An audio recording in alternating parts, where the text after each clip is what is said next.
మీ business ను develop చేసుకోవాలి అనుకుంటున్నారా? మీ పరపతిని పెంచుకోవాలి అనుకుంటున్నారా? అయితే ఓకే టీవీ ద్వారా L band, Aston band ad, scrolling ad, ad with voice overs, logo bug, video ads ద్వారా మీ యాడ్స్ ను పబ్లిష్ చేసుకోండి. సంప్రదించవలసిన ఫోన్ నెంబర్ 8520917933. వచ్చేది హంగ్ మనమే కింగ్ అంటున్న కేసీఆర్. అంటే ఆయన ధైర్యం ఏంది? ఒక పక్క బీఆర్ఎస్ ఒక్క సీటు కూడా రాదు, వచ్చినా ఒకటో రెండో వచ్చే అవకాశం ఉందని మాట్లాడుతూ ఉన్నారు. ఇక్కడ బీఆర్ఎస్ ఏకంగా 13-14 సీట్లు వస్తాయి. కేంద్రంలో బీజేపీకి మద్దతు కావాలంటే మా పార్టీ మద్దతు ఇవ్వగలుగుతుంది అని ఎవరికి హింట్ ఇస్తున్నారు? బీజేపీకే మద్దతు ఇవ్వగలుగుతుంది, హంగ్ వస్తుందని ఎవరికి చెప్తున్నారు? ఎందుకు చెప్తున్నారు? మరి కేసీఆర్ ధైర్యం ఏంది? ఈ రోడ్ షోకి కారణం ఏంది? సో అనేక ప్రశ్నలు ఉన్నాయి కదా. ఇక్కడ వచ్చేది హంగ్ మనమే కింగ్ అంటున్న కేసీఆర్. దయచేసి కమ్యూనిటీలో పోస్ట్ పెట్టండి. వచ్చేది హంగ్ మనమే కింగ్ అంటున్న కేసీఆర్ బీఆర్ఎస్ పార్టీ. మరి తెలంగాణలో లోక్సభ ఎన్నికల్లో బీఆర్ఎస్ కీలక పాత్ర పోషించబోతోందా? హంగ్ రాబోతోందా? దానికి ప్రజలు మద్దతు ఇవ్వబోతున్నారా? దయచేసి పోల్ ఇవ్వండి, కమ్యూనిటీలో పోస్ట్ చేయండి. అండ్ అదే రకంగా ఏడాదిలోగా కేసీఆర్ శాసిస్తారు అంటే దాని అర్థం ఏంది? ఏడాదిలోగా కేసీఆర్ శాసిస్తారంటే మళ్ళీ ఎలక్షన్ రానికి రాష్ట్రంలో 5 ఏళ్ళు పడుతుంది. ఈయన ఏడాది లోపలే శాసిస్తున్నారంటే ఏంది అర్థము? లోపల ఉన్నటువంటి ఈ కాంగ్రెస్ ప్రభుత్వాన్ని కొల్లగొడతామని చెప్తున్నారా? కుండ బద్దలు కొడుతున్నారా? ప్రతి ఒక్కరు ఇదే మాట్లాడుతూ ఉన్నారు. ఇక్కడ బీజేపీ నుంచేమో ఆయన ఎస్ మేము ఖచ్చితంగా గవర్నమెంట్ ఉండదు కాంగ్రెస్ అంటారు. బీఆర్ఎస్ వాళ్ళు కూడా గదే అంటున్నారు. బహిరంగ స్టేట్మెంట్లు ఇస్తూ ఉన్నారు. అంటే ఏం జరుగుతోంది లోక్సభ తర్వాత? ఎవరి గేమ్ వాళ్ళు ప్లే చేస్తున్నారు తెలంగాణలో?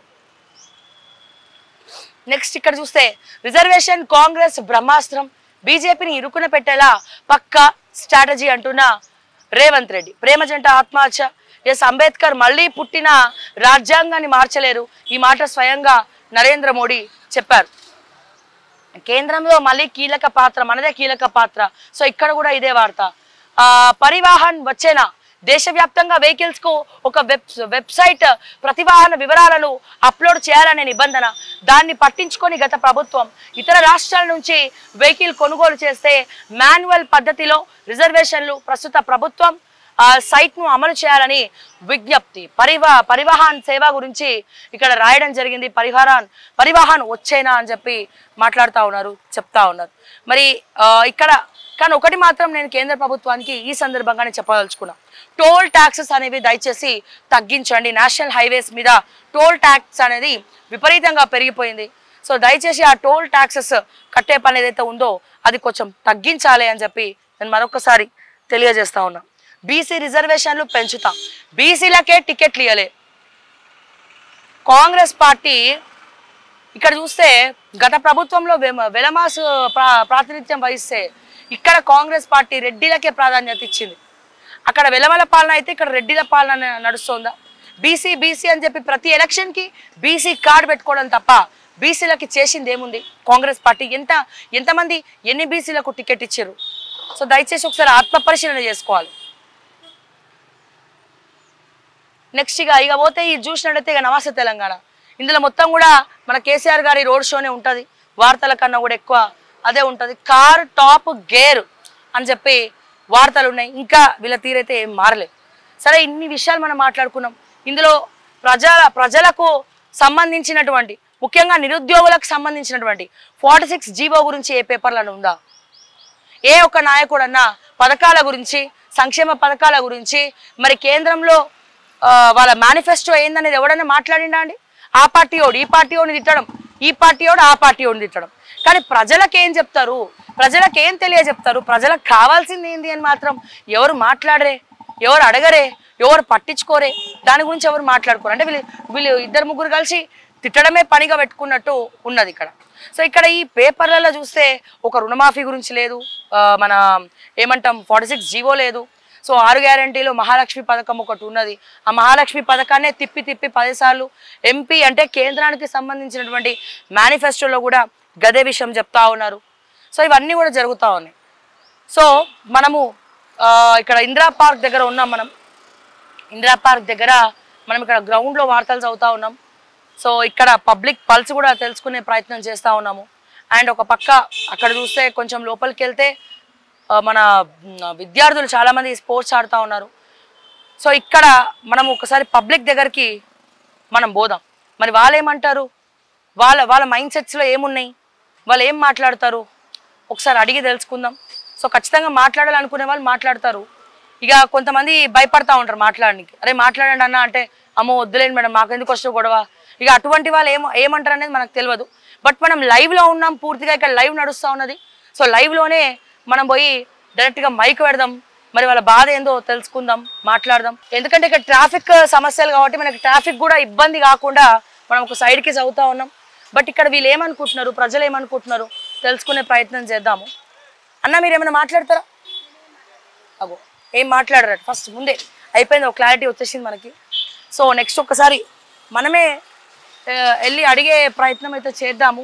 మరి ఎట్లా ఉంది, ఏం జరుగుతోంది తెలంగాణలో మనం చూద్దాం. ఎవరైనా మాట్లాడే పర్సన్స్ ఎవరైనా ఉన్నారా? లోక్సభ ఎన్నికల మీద ఎలా ఉంది అంటే ఏమనుకుంటున్నారు పబ్లిక్ అంతా కూడా? అసలు మీ అభిప్రాయం ఏంది ఈ పార్టీల మధ్యలో? సో ప్రజలకు ఏమైనా మేలు జరుగుతుందంటారా? నేను ఓటు గురించి అడగట్లేదు, యాక్చువల్గా మీరు ఓటు ఎవరికి వేస్తారని అడగట్లేదు, అది మీ వ్యక్తిగత విషయం. పాలన ఎలా ఉందని అడుగుతున్నాను నేను. ఇప్పుడు సెంట్రల్ గవర్నమెంట్ కావచ్చు, ఇక్కడ రాష్ట్రంలో వచ్చి 3 నెలలు వాళ్ళకి ఏం చెప్పేటట్లేదు, లేదు తప్పట్లేదు, లేదు.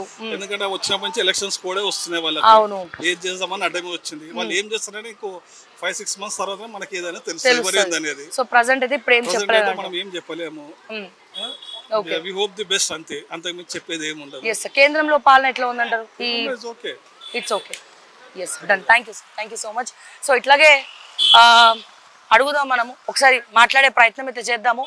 యాక్చువల్గా మాట్లాడడానికి ముందు రావాలంటే డేర్ కావాలి యాక్చువల్గా, బట్ ఎవరు కూడా మాట్లాడే డేర్ చేయరు. బికాస్ దేని గురించి మాట్లాడితే మళ్ళీ ఏమంటారో, ఏం జరుగుతుందో అన్న భయమే అందరిలో ఎక్కువ ఉంటుంది. బట్ అట్లా భయపడిన వాళ్ళు ఎవరైనా ఉంటే మనం అడిగైతే ట్రై చేద్దాము. బట్ ఎవరైనా మాట్లాడతారా, ఏం జరుగుతుంది, ఏం చేస్తారు అనేది ఒకసారి మాట్లాడదాం, ఒకసారి అడిగి తెలుసుకుందాం. మనం ప్రజల పల్స తెలుసుకుందాం అంటే సో ఎవరు కూడా మాట్లాడే డేర్ చేయట్లే. అంటే మనకెందుకులే అనుకుంటున్నారా? పాలన గురించి చెప్తే మళ్ళీ ఎవరైనా ఏమైనా అనుకుంటారని అనుకుంటున్నారా? అంటే అంటే ఎంతసేపు మీడియానే మాట్లాడాలి, మీడియానే ఏదో ఒకటి అడవాలంటారు కానీ సో ప్రజలు ఏమనుకుంటారు, వాళ్ళ పల్స్ తెలుసుకునే ప్రయత్నం చేద్దామంటే బట్ ఒక్కరు కూడా మాట్లాడే పరిస్థితుల్లో లేరు. అంటే దానికి కారణం ఒకటి భయమై ఉండొచ్చు, లేదంటే మనకెందుకులే అనుకోవచ్చు. బట్ ఒకటే అన్న, మనకెందుకులే అనుకోబట్టే, సమయం లేదు అనుకోబట్టే రాజకీయ నాయకులు మన ఎమోషన్స్తో ఆడుకుంటున్నారు. బట్ మనం మాత్రం మనకెందుకులే, మేము మాట్లాడంలే, మా పల్స్ చెప్పంలే, మా బాధలు చెప్పుకోంలే అని మాట్లాడుతూ ఉన్నాము. ఎవరు కూడా చెప్పట్లే. అంటే మీరు లైవ్లో చూస్తున్నారు, అందరు ఒపీనియన్ ఏ రకంగా చెప్తున్నారు ఏంది అనేది మీరు లైవ్లో చూస్తున్నారు. అంటే మనం ఇట్లా ఉండబట్టే ఒక రకంగా రాజకీయ నాయకులు కూడా అట్లనే మాట్లాడుతురేమో అని అనుకోవచ్చేమో అని అనిపిస్తూ ఉన్నది. బట్ అయినా ఇంకా మనం ప్రయత్నిద్దాం. ప్రజా ఆదరణ ఎట్లా ఉంది అని అనుకుంటే నాకే చుక్కలు కనబడుతున్నాయి. అంటే పబ్లిక్ ఏ రకంగా వాళ్ళ మైండ్ సెట్స్ ఉన్నాయి. తిన్నామా పడుకున్నామా తెల్లారిందా, ఆఫీస్కి వెళ్ళామా లేదా, ఎలక్షన్స్ వస్తే ఓటుకు డబ్బులు ఎవరైనా ఇస్తారా, ఇస్తే ఓట్లేస్తామా అన్నట్టే మన పరిస్థితి అయిపోయిందా? సో అందుకే ఎవరు కూడా మాట్లాడే ధైర్యం చేస్తలేరా? ఎస్ అంటే లేకపోతే మనకెందుకులే అని అనుకుంటున్నారా, లేదా భయమే వాళ్ళ కారణమా? సో ఇట్లా మాట్లాడాలంటే చాలా క్వశ్చన్స్ వస్తూ ఉన్నాయి.